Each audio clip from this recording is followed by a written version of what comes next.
Tu es trop émotive, trop naïve, trop colérique, trop bruyante, trop exigeante, trop calme, trop rêveuse, trop bizarre.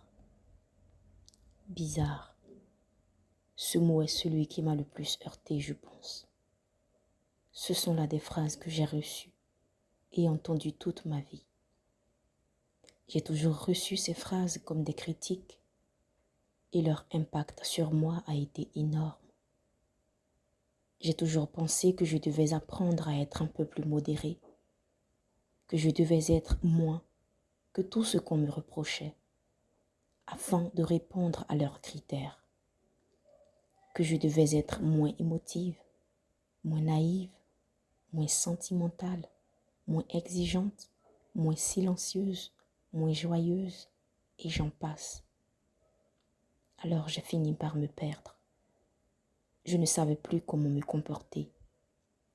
Je luttais constamment contre moi-même afin d'être à la hauteur de ces standards. Mais peut-on réellement lutter contre qui nous sommes? Je ne le pense pas. En tout cas, c'est la conclusion à laquelle je suis finalement parvenue au bout de 27 années de vie. J'ai compris que j'étais pleine et entière et que mes sentiments et mes réactions l'étaient tout autant.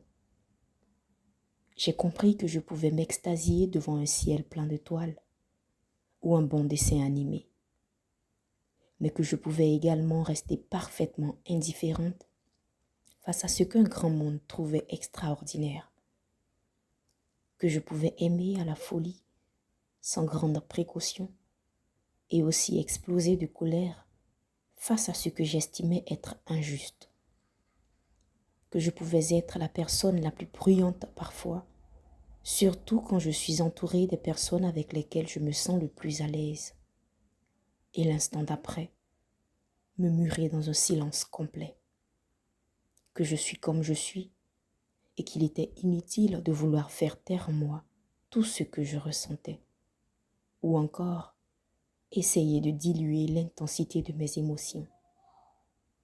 J'ai compris que je n'étais pas parfaite et que je n'avais pas à l'être d'ailleurs.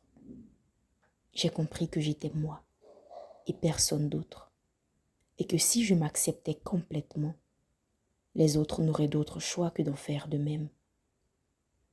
J'ai compris que je n'étais en rien bizarre et que ce que les autres pensaient de moi n'engageait qu'eux et que je n'en étais pas responsable. J'ai compris que c'était beau d'être authentique, que c'était beau d'être tout simplement moi. Daniel Momo.